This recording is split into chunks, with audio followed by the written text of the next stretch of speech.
여러분 12월이네요. 참 시간이 빨리 흐르죠.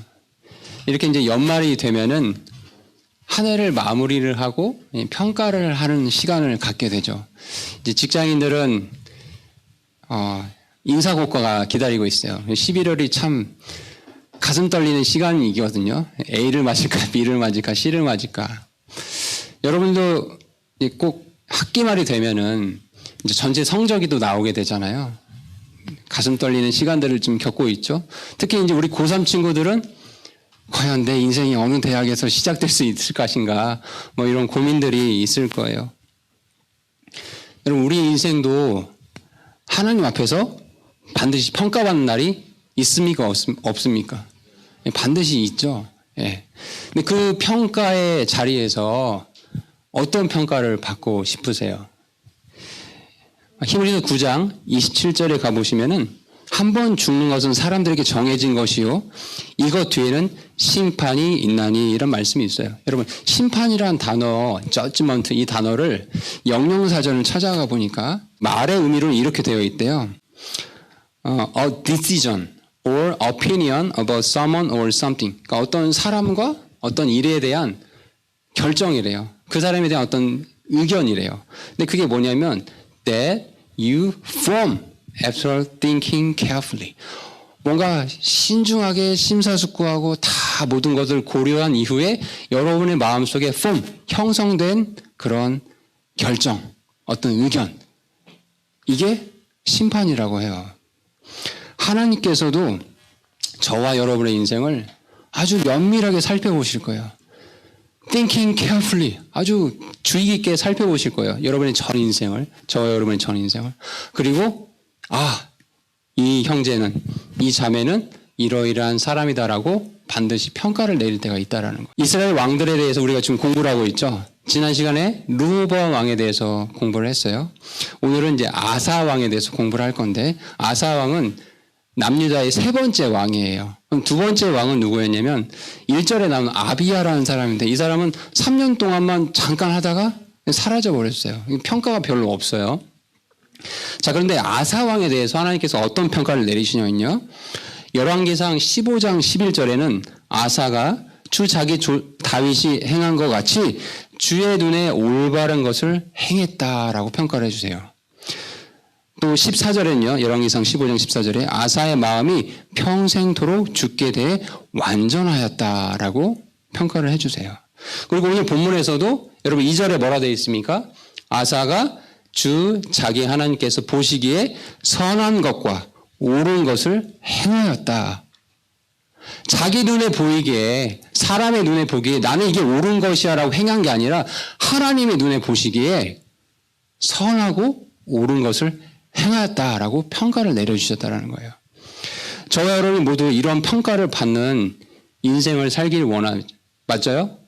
저도 그렇고 아마 여러분도 마찬가지일 거예요. 우리가 하나님을 믿는 사람들로서, 그리스도인들로서 어떤 평가를 받아야 될지를 오늘 이 아사왕의 이야기를 통해서 어떻게 하면 선하다, 옳은 것을 너가 행하였구나, 이런 평가를 받을 수 있을지 이 아사왕 이야기를 통해서 한번 살펴보도록 하겠습니다. 그래서 오늘 설교 제목은 하나님께 좋은 평가를 받는 인생, 남유다 세 번째 왕 아사왕에 대해서 말씀을 나눌게요. 아까 말씀드린 대로 이 아사왕은 BC 911년에서 870년까지 약 41년간 왕의 역할을 했던 사람이에요. 자, 이 사람의 배경을 좀 말씀을 드릴게요. 우리가 1대 왕이 르호보암 왕이라고 했어요. 르호보암 왕의 부인, 그러면 아사 왕의 이제 엄마겠죠. 마아가라는 사람이 있었어요. 자, 이 둘 사이에 이제 아들이 태어났는데 첫 번째가 아비야예요. 근데 1대 왕이었고요. 2대 왕인데 3년밖에 통치를 못하고 사라졌어요. 자, 근데 우리 성경에 보면은 1절을 보세요. 아비야가 자기 조상들과 함께 잠드니 그들이 그를 다윗의 도시에 묻으니라 그의 아들 아사가, 이렇게 되어 있죠. 그럼 이 말씀만 보면은 아비야의 아들이 아사인 것처럼 보이죠.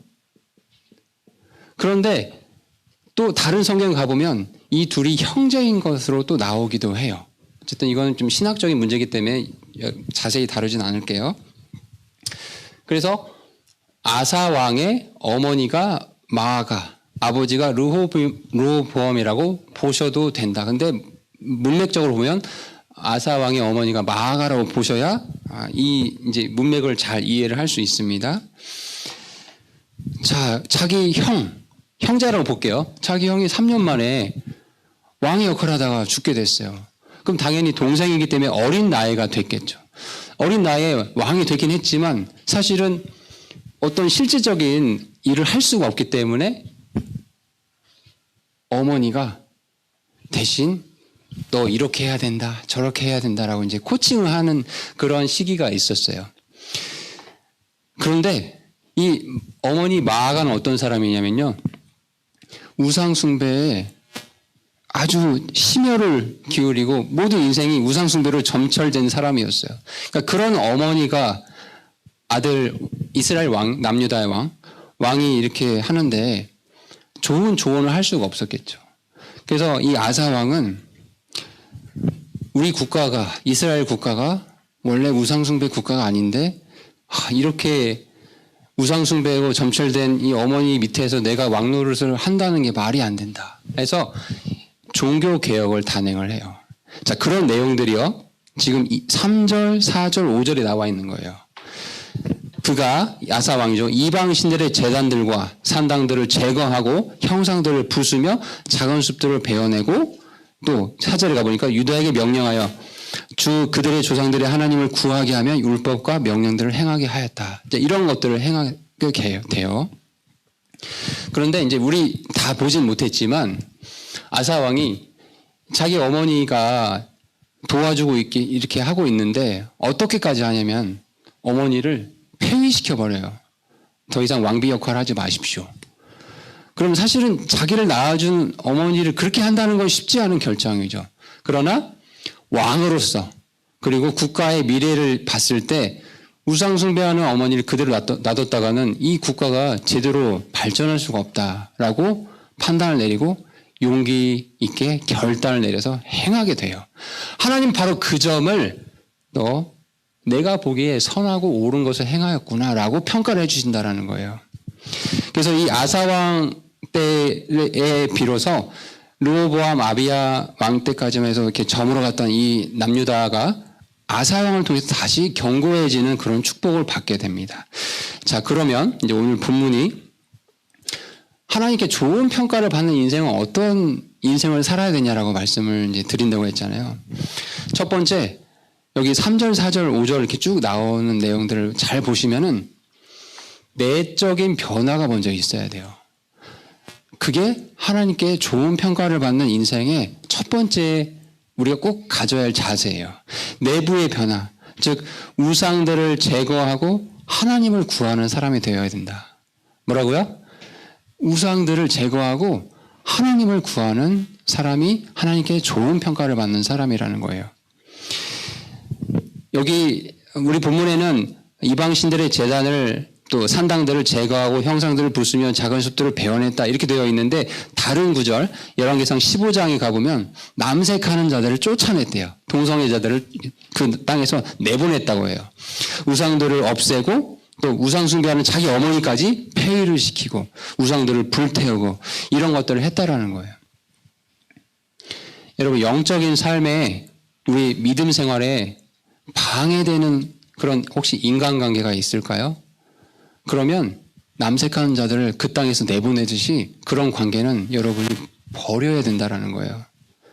특히 우리 형제 친구들 내 하루에 주어진 시간들이 핸드폰 게임에 너무 많은 시간을 보내고 있다. 어떻게 해야 되겠어요? 제거해야 된다는 그게 여러분의 우상이 될 수 있다는 거죠. 나를 즐겁게 해주는 그 탐욕들 그걸 만끽하는 그런 여러분의 모습들이 계속해서 반복되고 한다면은 우상을 제거하듯이 제거해야 된다는 얘기예요. 또 어른들 가운데서도 뭐 음란물에 중독되어 있다든지 뭐 도박, 술, 담배 제거하지 않고는 변화가 될 수 없다라는 얘기를 드리고 싶어요. 또 교묘한 것도 있어요. 크리스찬들 가운데 영적인 우월감에 빠져 있는 사람들이 있어요. 또 우울증에 자기 연민에 계속 침체되어 있는 사람들도 있어요. 사실 그런 모습들은 제거해야 되는 하나의 또 부분들이라는 걸 기억했으면 좋겠어요. 그렇게 모든 것들을 나를 가로막는 것, 하나님께 나아가는 것을 가로막는 것들을 다 제거를 한 다음에 어떻게 해요? 그 빈 마음으로, 비어있는 마음으로 하나님을 구하는 거예요. 여기 보니까 4절에 가서 말씀 보니까 유다, 즉 남유다 백성들에게 명령하는 거야. 주 그들의 조상들의 하나님을 구하게 했대요. 아사가 이걸 명령을 내렸어요. 여러분, 하나님의 얼굴을 구한다. 하나님을 구한다라는 게 어떤 의미일까요? 예를 하나 들어드려 볼게요. 자, 길을 잃은 아이가 있다고 해봅시다. 자, 여러분, 시청각 교육을 위해서. 자, 이 아이가 있어요. 아이 맞아요. 자, 이 길을 잃은 아이가 엄마 아빠가 어디 갔는지 몰라서 막 불안하고 초조해요. 막 조금만 눈을 보니까 막 울먹거리면서 눈물이 터질 것 같은 상황이에요. 자, 그런 아이한테 야, 너에게 내가 맛있는 젤리를 줄게. 아, 너에게 예쁜 옷을 입혀줄게. 아, 값비싼 장난감을 줄게. 여러분, 이게 이 아이에게 도움이 될까요? 아무런 도움이 안 되죠. 지금 이 길을 잃어버린 아이에게 필요한 건 뭐죠? 엄마, 아빠죠. 엄마, 아빠라는 부모님이라는 존재 자체가 필요한 거죠. 맞습니까? 그리고 그 엄마, 아빠가 다가와서 아유, 우리 애기 엄마, 아빠가 잠시 화장실 갔다 왔는데 몰랐구나. 걱정했지. 미안해. 이제 안심하거라. 라는 엄마, 아빠의 말씀이죠. 맞아요? 이것이 이 모든 것들을 다 넘어서는 그런 것들인가? 여러분 잘 이해하실 수 있을 거예요. 마찬가지로 이 아사왕의 입장을 한번 생각해 보세요. 어린 나이에 왕이 됐지만 자기 부모님, 우상 숭배하는 부모님이 나라를 온통 우상 숭배하는 문화를 다 만들어 버렸어요. 그때 국방력이며 많은 재정이며 그게 무슨 필요가 있어요. 하나님 앞에 바로 서지 못한 상태인데. 그래서 아사 왕에게 필요한 건 하나님 그분 자체구나. 그리고 그분의 말씀, 여기서는 율법이라고 표현했죠. 본문 가보니까요. 4절에 가면 그분의 율법과 명령들을 행하게 했다고 되어 있잖아요. 그걸 깨달은 거예요. 그래서 이제 단호하게 결단을 하고 이 일을 행했던 거죠. 우리도 이 아사왕의 마음을 가졌으면 좋겠어요. 아까 예를 잠깐 들어줬죠. 물론 우리 친구들은 그렇게 게임하느라 시간 낭비하지 않을 거라고 믿고 있어요. 그렇죠? 우리 중고등부 친구들은. 근데 혹시 너무나 낭비되는 시간들, 우리 여학생들도 뭐 예의를 들진 않겠지만 하나님께 내가 나아가는데 맨날 나를 발목 잡는 뭐가 있다고 한다면 과감하게 용기 있게 제거하고 하나님을 구하시는 우리 모두가 되었으면 좋겠어요. 자, 두 번째요. 하나님께 좋은 평가를 받는 인생의 두 번째 특징. 잘 메모를 해보세요. 불가능한 상황 속에서도 하나님만 의지하고 그분께 믿음의 기도를 하는 사람이다. 다시 한번요. 불가능한 상황 속에서도 하나님만 의지하고 믿음의 기도를 드리는 사람이다. 자, 아사의 왕에게 어떤 일이 이렇게 벌어졌는지 볼게요. 지금 보니까 8절부터 보니까 아사에게는 유다에서 나와 큰 방패와 창을 잡은 자 30만 명과 베냐민에서 나와 작은 방패를 잡으며 활을 당기는 자 28명으로 구성된 군대가 있었는데 이들은 다 강한 용사들이라. 근데 9절에 일이 벌어지죠. 에티오피아 사람 세라가 그들을 대적하려고 100만 명의 군대와 병거 300대를 거느리고 나와 마레사로 왔다. 자, 아사 왕이 종교개혁을 단행해서 하나님께서 잘했다. 그 땅에 평안과 안식을 주셨거든요. 그런데 어느 날 갑자기 전쟁이 벌어진 거죠. 자, 근데 이 전쟁이 얼마나 불가능한 전쟁이냐면 아사 왕의 군대는 보니까 큰 방패 창을 잡는 사람들 이게 30만 명이래요. 자, 그리고 작은 방패와 활을 잡는 자가 28만 명. 자, 우리 더하기 해봅시다. 몇 명인가요? 네, 58만 명이네요. 그죠? 그래도 많아요. 우리 대한민국 60만 뭐 장병들이고 하니까 우리나라 정도의 군사력이었던 것 같아요. 자, 근데 적군, 에티오피아의 적군은 어떻게 된대요? 보세요. 몇만 명의 군대가 지금 100만 명이 왔어요. 그리고 100만 명 군대만 있는 게 아니라 또 뭐가 있죠? 중요한 거 있어요. 뭐가 있죠? 병거 300대. 이거 되게 중요한 거거든요. 자, 병거 300대. 자, 이게 왜 이게 불가능한 전쟁인지를 설명을 드릴게요. 우리가 과거의 전쟁은요, 지금같이 뭐 총이 있거나 대포가 있거나 뭐 이런 게 아니잖아요.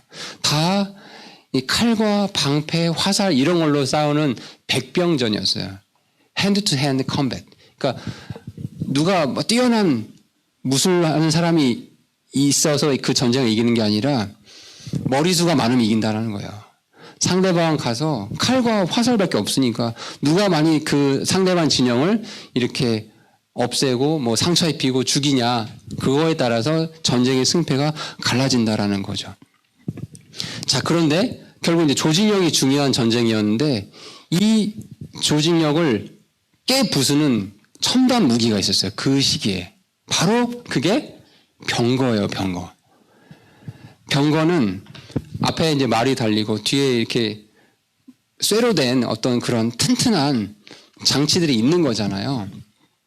그래서 이 병거가 앞에 보통은 창을 들고 방패로, 큰 방패로 막아요. 여러분 한번 이제 영화 장면들 한번 생각을 해보세요. 그렇게 조직을 갖추고 딱 있다 하더라도 말 몇 마리 가지고 그 진영을 깨 부숴버리면요, 한 진이 무너지면 옆에 다 무너지거든요. 그래서 전쟁의 승패는 병거가 있냐 없냐에 따라서 그 전쟁의 승패가 갈라지게 돼요. 자, 그런데 여기 남유다 아사 왕은 이런 병력을 갖고 있는데 에티오피아 적군은 군대의 수 자체도 100만 명이라 비교가 안 되잖아요. 근데 병거가 있어요, 없어요? 여기는 한 대도 없죠. 여기는 병거가 300대나 있대요. 그럼 아무리 진열을 갖춰도 다 깨질 수밖에 없는 그런 불가능한 상황이죠. 아사 왕이 뭘 잘못했을까요? 여러분 여기서 한번 생각을 해보는 거예요. 하나님은 왜 아사 왕에게 특별히 잘못한 게 없는 것 같은데 이런 시련을 주셨을까? 그리스도인들에게 믿음의 시련과 또 어떤 징계 같은 것들이 올 때가 있어요. 여러분 사람이 느끼기에는. 그런데 그것을 주시는 이유는 뭐냐면요, 불가능한 상황 속에서도 하나님만 의지하고 믿음의 기도를 드리는 것을 배우게 하시려는 게 그의 목적이 있었다라는 거예요. 이 점을 잘 기억하시면 좋겠어요. 다시 말해서 그 일을 통해서 하나님의 영광이 드러나고 하나님이 얼마나 크신 분이신가, 그것을 그리스도인들에게, 믿는 자들에게 알게 하시려고 이런 불가능한 일들을 하나님께서 제시하신 경우가 있다라는 걸 기억하시면 좋겠어요. 자, 아사 왕이요, 이 불가능한 전쟁 앞에서 어떻게 했을까요? 11절에 가보니까 기도를 드리는 거예요. 자, 사람들은 기독교인들 보고 참 어리석다라고 비난하는 부분이 바로 이런 부분일 거예요. 야, 어차피 다 지는 게임인데 기도해서 뭐가 달라지냐? 라고 말하잖아요. 그렇지 않아요? 그런 조롱거리를 종종 듣기도 하거든요. 그런데 이 믿음의 기도가 얼마나 위력이 있는지 보십시오. 아사 왕의 기도를 여러분 다시 한번 우리가 읽어볼게요. 제가 읽어드릴게요. 아사가 자기 하나님께 부르짖어 말을 하는 거예요. 부르짖는 거예요, 하나님께. 객관적으로 하나님, 이 전쟁을 제가 이길 수가 없습니다. 아무리 이렇게 훌륭한 군사들이 있다 하더라도 100만 명이나 되고 병거가 300대나 있는데 일반적인 전쟁에서는 도저히 이길 수 없는 상황입니다. 하나님. 그러니까 하나님께 불을 짓는 거예요. 뭐라 불을 짓냐? 주여, 많은 사람들로 돕든지 능력이 없는 자로 돕든지 주께는 그 돕는 것이 아무것도 아닙니다. 하나님을 높여드리고 있죠. 사람들의 수가 많은 수가 있든 없든 하나님께 그게 아무것도 아닙니다 라고 하나님께 말씀을 드리고 있는 거예요.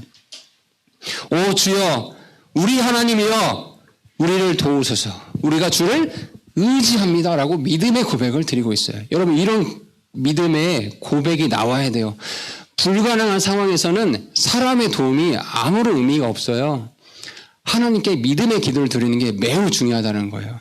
주님, 우리 하나님 도와주십시오. 제가 주님을 의지합니다라고 믿음의 고백과 선포를, 그런 믿음의 확신의 기도를 드려야 돼요. 주의 이름으로 이 무리를 대적하러 갑니다. 얼마나 떨렸겠어요, 이름 말할 때. 58만 명 데리고 100만 명과 300 병거가 있는 그 군대 앞에 주의 이름으로 나아가겠습니다라고 했을 때 솔직히 얼마나 떨렸겠냐고요, 아사왕이요. 그렇지 않아요? 주여, 주께서는 우리 하나님이시니, 얼마나 아름다운 말이에요. 하나님, 우리 하나님 맞습니까? 나의 하나님이시죠? 주께서는 우리 하나님이시니 사람이 주를 이기지 못하게 하옵소서. 100만 명의 군대가 있다 하더라도 이 사람의 수가 주님의 크심을 이기지 못하게 하시옵소서라고 믿음의 기도를 드리고 있어요. 하나님이 이런 기도를 듣고 몰라, 네 알아서 해라 이렇게 하실까요? 절대 그러실 분이 아니시죠. 이런 믿음의 확신의 기도를 듣고 알겠다, 내가 가서 도와주마 라고 말씀하지 않으셨을까요? 맞죠? 하나님께서 도와주세요. 12절에 가보세요. 이에 주께서 아사와 유다 앞에서 에티오피아 사람들을 치시니 에티오피아 사람들이 도망하니라.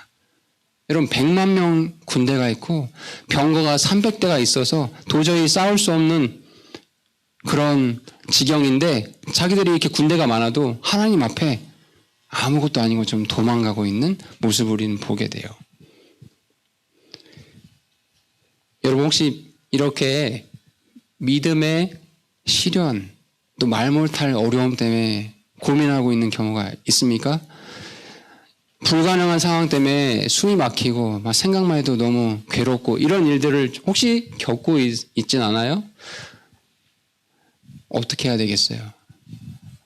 교회 나와도 아무 의미 없고 맨날 드리는 예배 똑같고 기도해봤자 의미도 없는 것 같고 이러면서 자포자기 하실 건가요?